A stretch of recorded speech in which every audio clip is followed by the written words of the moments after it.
वास्ता फालतू की बात करने का कोई फायदा नहीं। और यही बात मैं आपसे कहूँ तो करण, आपको ऐसा क्यों लगता है कि मैं बाहर जाके काम नहीं कर सकती? मैं घर का काम इसीलिए करती हूँ क्योंकि मुझे अच्छा लगता है सबका ख्याल रखना। अगर मैं बाहर जाके काम करने लग जाऊँ ना तो 1000 ऑप्शंस आएंगे मेरे पास।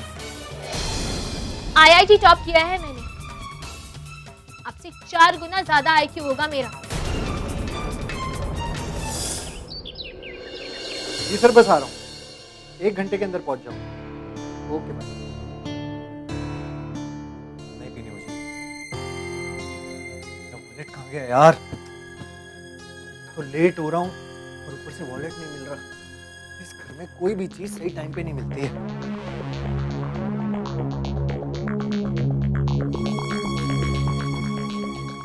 आंखें खोल के देखेंगे तो सब मिल जाएगा। मेरी फिक्र मत करो, तुम अपनी आंखें खोलो, मुझे मत सिखाओ। हाँ, आपको सिखाने का कोई फायदा भी नहीं है क्योंकि आप सीखना भी नहीं चाहते। आपको बस अपनी मन की करनी है ना। मुझे अपने मन की करनी है, अपने मन की तुम कर रही हो, मैं नहीं। करूंगी मैं अपनी मन की, आप क्या मुझे बांध के रखेंगे? मुझे तुमसे बात नहीं करनी।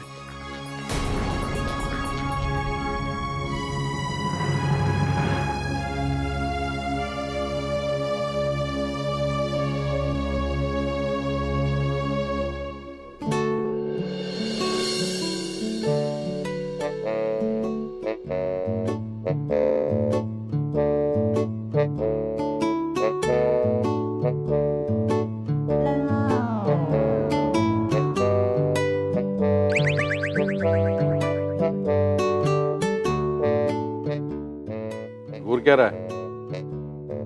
बस ऐसे आपके चेहरे पे जो उदासी छाई हुई है ना, उसे नाप रहा था। किस एंगल से मेरे चेहरे पे तुझे उदासी नजर आ रही है? बबली आंटी जी के एंगल से। वो आपसे मिलने नहीं आएंगी ना? वो आए ना आए, मुझे कोई फर्क नहीं पड़ता।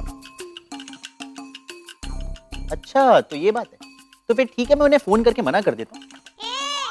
क्या क्या मतलब? मतलब ये कि बबली आंटी जी को नफरत से नहीं, लव से मतलब, और उनके दिल में लव लबालब भरा हुआ। सुबह उनका फोन आया था, कह रही थी कि ऐसे छोटे मोटे झगड़े तो होते रहते हैं। अब इसके चक्कर में मैं बल्लू जी से दोस्ती थोड़ी ना तोड़ सकती हूँ, और वो आपके साथ अपनी फ्रेंडशिप की शिप को दोबारा आगे चलाना चाहती। मेरी मदद मांग रही थी तो मैंने कह दिया हाँ, मैं ट्राई कर लूंगा। वाह वाह, ये अच्छा है। पहले खुद ही आग लगाता है, फिर फायर ब्रिगेड बनकर आग बुझाने पहुंच जाता है। ये तो बिल्कुल सही है, हैं? तो एक बात बता, मैंने बबली जी के बारे में गलत कब कहा? अरे ये सब छोड़िए पापा जी, आप ये बताइए कि अगर आप सॉरी बोलने के लिए रेडी हो जाते हैं तो क्या मैं उनको यहाँ पे बुला लूं? और अगर नहीं है तो मैं मना कर देता हूँ। खैर, it's just an easy task. देख, तुझे जो करना है कर, मैं सॉरी वॉरी नहीं बोलने वाला, समझा? अब सॉरी नहीं बोलेंगे ना। नहीं बोलेंगे? नहीं। तो ठीक है, मैं उन्हें मना ही कर देता हूँ। क्या जरूरत क्या है मतलब।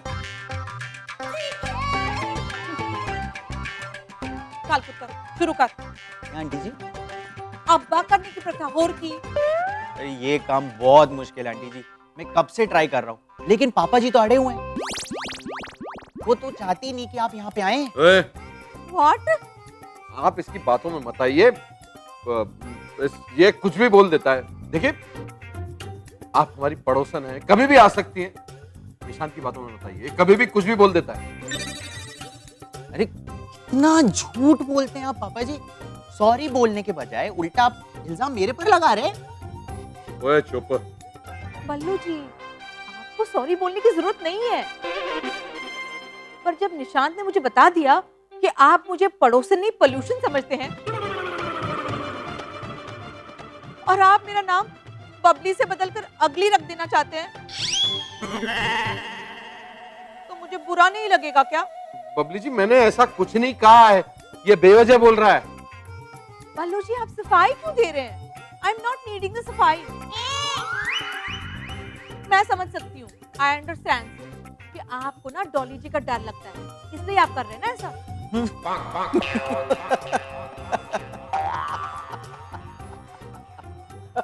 ओए, मुस्कुरा है? वो आंटी जी ने बिल्कुल सही पकड़ा है ना। ओए फालतू की बात मत कर। बबली जी, मैं कोई डॉली जी से डरता वरता नहीं हूँ, उल्टा खुद वो मुझसे डरती हैं। संजू जी, आपको इस तरह से नहीं बोलना चाहिए डॉली जी के बारे में। अरे क्यों नहीं बोलना चाहिए? डर है क्या किसी का? हाँ पापा जी, होना तो चाहिए। किसका? मम्मी जी। हाँ? मम्मी जी का।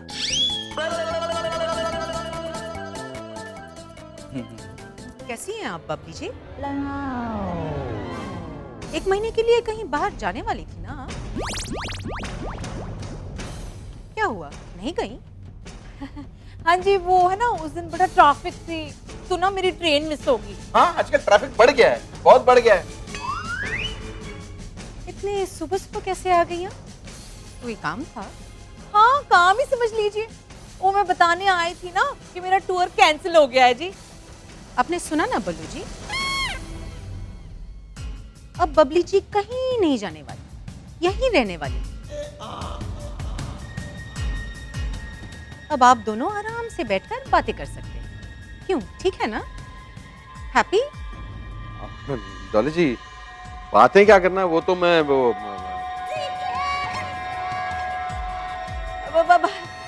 मैं चलनी है। हाँ, बाय जी। मैं भी चलता हूँ। बल्लू जी, हाँ? आपने मुझे उल्लू समझ के रखा है क्या? मैं सब समझती हूँ। अगर आपको इतना ही शौक है बबली जी से मिलने का, उनसे बातें करने का, तो उन्हें परमानेंटली यहाँ बुला लीजिए ना।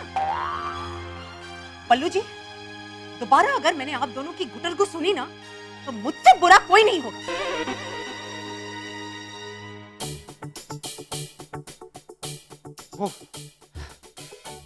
आज तो मैंने देख लिया पापा जी कि आप मम्मी जी से सचमुच में नहीं डरते।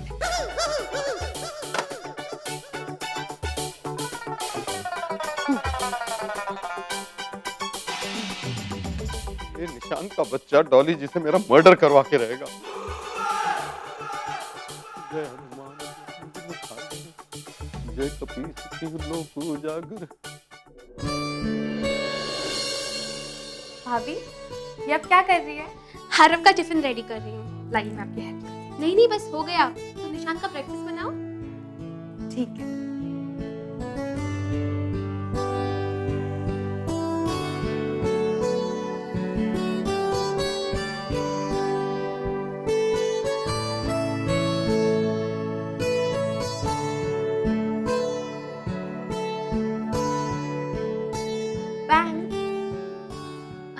तुमसे एक बात पूछनी थी। अगर मैं एक म्यूजिक एल्बम के लिए सिंगिंग करूं तो तुम्हें कैसा लगेगा? भाभी, ये अचानक सिंगिंग की बात आपके दिमाग में कैसे आई? अचानक नहीं आई। वो अंश मेरी आवाज रिकॉर्ड करके ले गया था और उसने अपनी कंपनी में सुना दिया। अब कह रहा है कि बोर्ड मेंबर्स को मेरी आवाज बहुत अच्छी लगी और वो मुझे उनके नए एल्बम के लिए साइन करना चाहते हैं। वो बहुत फोर्स कर रहा है कि कर लो कर लो, पर करण तैयार नहीं है। वो मना कर रहे हैं। तुम बताओ, तुम्हें क्या लगता है, क्या करना चाहिए मुझे? भाभी, मुझे लगता है कि अगर घर बैठे बैठे आपको इतना बड़ा ऑफर मिल रहा है तो आपको ये जरूर करना चाहिए। लेकिन करणवीर जी को क्या प्रॉब्लम हो सकती है? आप गाना गाओगे, इतना बड़ा नाम होगा आपका, ये तो बहुत अच्छी बात होगी ना। उल्टा उन्हें तो खुश होना चाहिए। लेकिन पता नहीं उन्हें क्या प्रॉब्लम हो रही है। यही तो मैं उन्हें समझाने की कोशिश कर रही हूँ, लेकिन करण कुछ समझने के लिए तैयार ही नहीं है। अम्मा मैं रेडी हो गया। अरे वाह रब, आज आप बहुत जल्दी रेडी हो गए। इतना बड़ा काम कर दिया आपने। बैग कहाँ है आपका? रूम में। रुको मैं लेके आती हूँ। मैम, इसका टिफिन पैक कर दो ना प्लीज। जी वाह। वो नहीं आए। वो कौन? अरे वो कौन? हमारे घर के दामाजी। आरव, बहुत नॉटी हो गए हो ना तुम। बदमाश। चलो तुम्हारा टिफिन पैक कर देते हैं, तो तुम्हें स्कूल में जाना है ना? चलो भागो।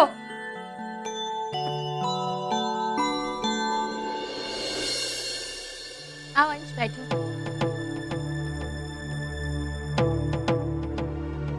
तो फिर आस्था क्या फैसला किया तुमने? अंश, मैं बहुत कंफ्यूज्ड हूँ, मुझे कुछ समझ में नहीं आ रहा है। देखो आस्था, जितना ज्यादा सोचोगी उतना ज्यादा कंफ्यूज होगी। ये बात सोचने वाली नहीं है, तुम्हें फैसला लेना होगा। और तुम अपने दोस्त की बात नहीं मानोगी। आस्था, मैं चाहता हूँ तुम एक कदम आगे बढ़ाओ, आगे सब कुछ आसानी से हो जाएगा। लेकिन अंश, मेरी भी कुछ जिम्मेदारियां हैं। आरव है, मुझे उसका भी ख्याल रखना है, और सिंगिंग के लिए फिर टाइम भी देना पड़ेगा, रियाज करना पड़ेगा। मैं कैसे टाइम निकाल पाऊंगी, कितना टाइम निकाल पाऊंगी, मुझे कुछ समझ में नहीं आ रहा है। आस्था, तुम एक बार शुरू करके तो देखो, कोई प्रॉब्लम नहीं आएगी, टाइम अपने आप एडजस्ट हो जाएगा। और वैसे तुम्हारे ऊपर कोई बाउंडेशन भी नहीं है। अगर तुम्हें आगे जाके लगे है कि तुमसे कुछ नहीं हो पा रहा है या टाइम एडजस्ट नहीं हो रहा है, तुम्हें प्रॉब्लम आ रही है, तो तुम छोड़ सकती हो। आई प्रॉमिस, मैं तुम्हें कभी फोर्स नहीं करूँगा। हेलो अंश। अरे हेलो अंकल, कैसे हो? बिल्कुल बढ़िया। आप कैसे हैं? एकदम बढ़िया, बैठो। और क्या हो रहा है? बस अंकल, सब ठीक है। पापा जी,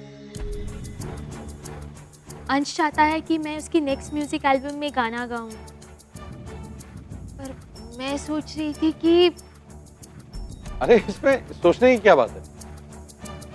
अगर तुम्हारा मन है तो कर लो। देखा आस्था, अंकल भी वही कह रहे हैं जो मैं कह रहा हूँ। आस्था, इतना सोचो मत। रफ कॉपी में तुम्हें दे चुका हूँ, ये फाइनल कॉपी है।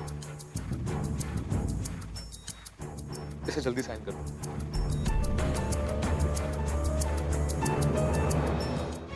ठीक है, अगर पापा जी को कोई एतराज नहीं है तो मैं साइन कर लेती हूँ। Very good. ये लो कॉन्ट्रैक्ट पेपर और ये लो पेन। साइन करने से पहले एक बार पढ़ लो।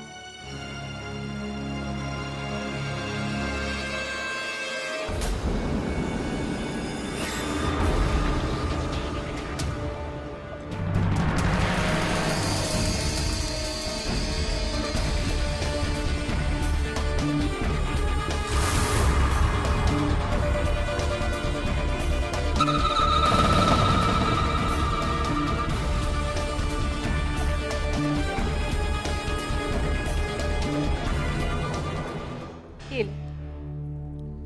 चलो, अब इसी खुशी के मौके पे मुंह मीठा कर लेते हैं। मिठाई? तुम ऑलरेडी मिठाई लेके आए थे। अंश, तुम इतने कॉन्फिडेंट कैसे थे कि मैं कॉन्ट्रैक्ट साइन करूंगी? मुझे पता था कि मैं अरे करण, तो मुंह मीठा करो।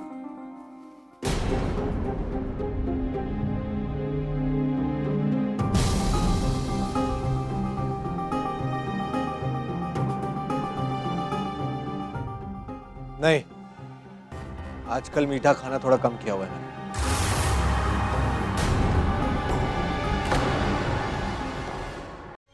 अरे मुझे दो यार, ला।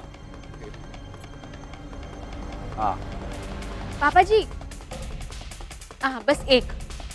अरे बस एक ही ले रहा हूँ। मैं तो दुआ करूंगा तू बहुत बड़ी सिंगर बन जा और हमें रोज मिठाई खाने को मिले। अंश, पापा जी को ज्यादा मत देना, मीठा मना है फिर।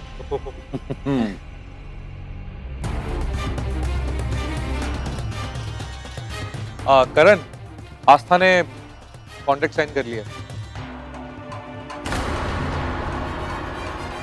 और ये बहुत जल्द बहुत बड़ी सिंगर बनने वाली है।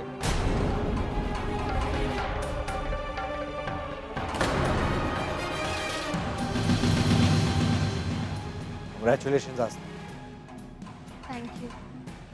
अब पता है करण, हमारे बोर्ड मेंबर्स को आस्था की आवाज इतनी पसंद आई कि वो लोग हेडफोन्स निकालने को ही नहीं तैयार थे। सब लोग बोल रहे थे once more once more once more. अब देखना, वो दिन दूर नहीं है जब आस्था की आवाज पूरे देश में गूंजेगी।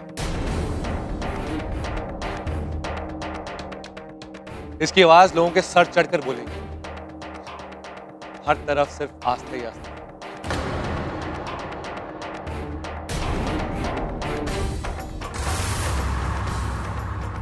मैं अभी आया।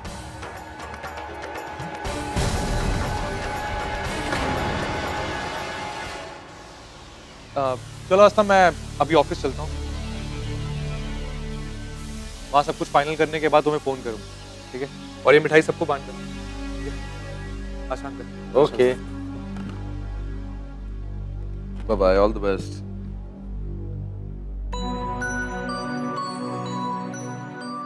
मुझे बहुत अच्छा लग रहा है पुत्र, तू इतनी पढ़ी लिखी है, इतनी टैलेंटेड है। मैं चाहता हूं कि तू कुछ बड़ा और अच्छा करे, ताकि मैं सबसे कह सकूं, देखो ये मेरी बेटी। ऑल द बेस्ट पुत्र, God bless you. Thank you पापा जी।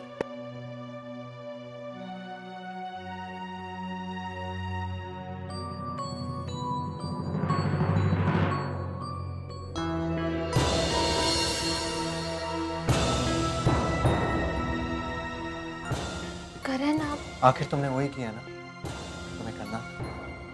मैं मना करता रहा लेकिन तुमने मेरी नहीं मानी। आज तुमने साबित कर दिया कि तुम्हारी नजरों में मेरी क्या अहमियत है। तुम ये सब मुझे नीचा दिखाने के लिए कर रही हो। करण, मैं ये काम आपको नीचा दिखाने के लिए नहीं कर रही हूँ। मैं ये काम सिर्फ इसलिए कर रही हूँ क्योंकि ये काम करने से मुझे खुशी मिलती है। तुम्हें खुशी मिल रही है तो मुझे नीचा दिखाने से। आज तुमने साबित कर दिया कि मेरी बात का तुम्हारे लिए कोई मतलब नहीं। अगर तुम्हें मतलब होता ना, मेरे इतना मना करने के बावजूद काम नहीं करती। आपको पता है आपकी प्रॉब्लम क्या है करण? आपको लगता है सिर्फ आप सही, बाकी के सब गलत। आपको लगता है आपके हिसाब से दुनिया चलनी चाहिए, बस। दुनिया मेरे हिसाब से चले ना चले, कम से कम तुम तो चल सकती हो ना। आस्था, मैं अभी भी कह रहा हूँ कि इसे मना कर दो प्लीज। नहीं करण, ये एल्बम तो मैं जरूर करूँ। ठीक है, जब अपने मन की ही करनी है तो करो, जो करना है वो करो, लेकिन आज के बाद मुझसे बात मत करो। ठीक, मुझे भी आपसे बात नहीं करनी।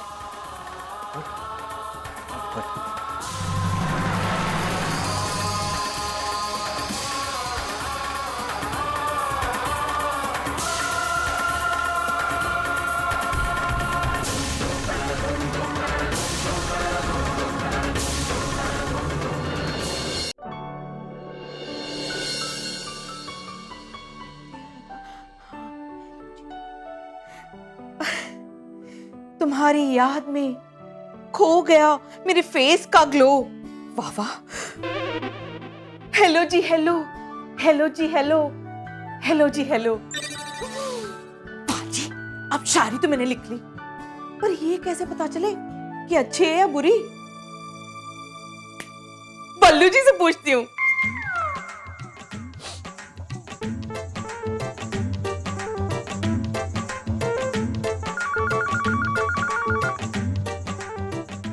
हेलो, हेलो जी हेलो, कभी तो मिलो, मेरे फटे हुए दिल को सीलो। तुम्हारी याद में खो गया है मेरे फेस का गिलो। हेलो जी हेलो, हेलो जी हेलो, हेलो जी हेलो। कैसी लगी?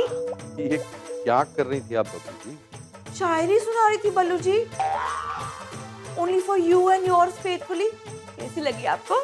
हाँ, बहुत बढ़िया थी। अच्छी थी ना? एक्चुअली दिल से लिखी थी ना, with the help of the heart. एक और है, सुनाऊं? नहीं नहीं, वो मुझे थोड़ा काम है, बाद में सुना लीजिएगा। Okay, bye. बल्लू जी सुन लीजिए ना, अभी ताजी ताजी है, बाद में ठंडी हो जाएगी, प्लीज। ठीक है, सुनाइए। गौर फरमाइएगा बल्लू जी। दुश्मन जमाना है, मुझे तेरे घर आना है। क्या करूं हाय, मिलता नहीं कोई बहाना है। मुझे अपना प्यार इस जमाने से छुपाना है। हेलो, बस सिर्फ और सिर्फ तुझे ही बताना है। क्या करूं हाय, दुश्मन ये जमाना है। क्या कर रही है? हाँ, बहुत बढ़िया थी, बहुत बढ़िया। Okay, bye. हाँ, इतनी बढ़िया लग रही है तो फिर आप बार बार बाय क्यों बोल रहे हैं? वैसे भी बल्लू जी, हार्ट और फोन के मामले में इनकमिंग तो फ्री ही होती है ना? बात कीजिए ना। बबली जी, आपकी इनकमिंग मेरी आउटगोइंग बंद करवा देगी। आप कितने फनी है बल्लू जी। अच्छा ये बताइए, खाना खाया आपने? नहीं, बस खाने जा ही रहा था कि आपका फोन आ गया। हाय, कभी हमें भी बुला लीजिए खाने पर बल्लू जी, वरना ये भूख की आग कहीं मुझे जलाकर राख ना कर दे। हैं जी? हाँ जी। मेरा मतलब है कि एक पड़ोसी का दूसरे पड़ोसी के साथ आपका रिश्ता है ना। वो गाना नहीं सुना आपने? जा पड़ोसी के चूल्हे से आग लई ले। मेरा मतलब है कि कभी आप मुझसे आग मांगने आए, कभी मैं आपसे आग मांगने आऊं। बस मैं तो यही चाहती हूँ। बहुत जलता हुआ आइडिया आपका बबली जी, एकदम अंगारों से भरा हुआ। अब मैंने कहा ना आपसे, यहाँ कोई मेहता नहीं रहता। आपने गलत नंबर डायल किया है, रखिए फोन। यहाँ कोई मेहता नहीं है, नंबर देख के डायल कीजिए, ओके? फोन काट कर देता। बल्लू जी किससे बात कर रहे थे? वो कोई रॉन्ग नंबर था। अच्छा, वैसे डॉली जी, आप आज बड़ी खूबसूरत लग रही हैं। मिस यूनिवर्स भी आपके सामने फेल है। क्या अदा है, क्या नजाकत, कितनी कयामत लग रही हैं आप।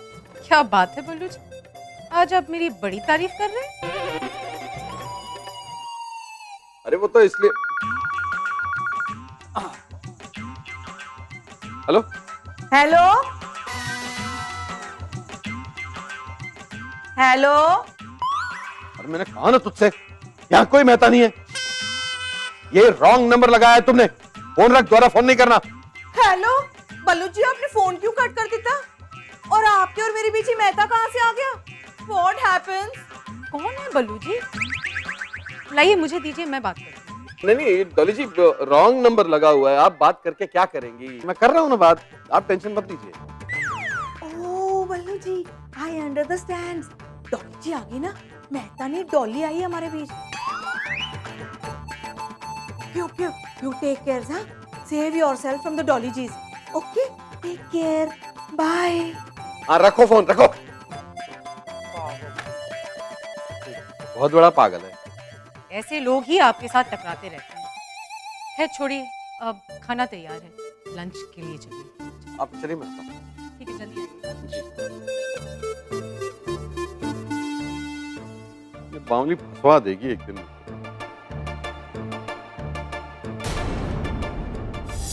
आस्था उन लड़कियों में से नहीं जो कामयाबी के पीछे भागती रहती हैं। डैड, मुझे इस टॉपिक पे अभी बात नहीं करनी। ठीक है, अगर बात नहीं करनी तो नहीं करेंगे। पर एक बात ध्यान में रखना, आस्था मेरी बहू नहीं, बेटी है। कुछ भी ऐसा मत करना जिससे उसके दिल को ठेस पहुंचे।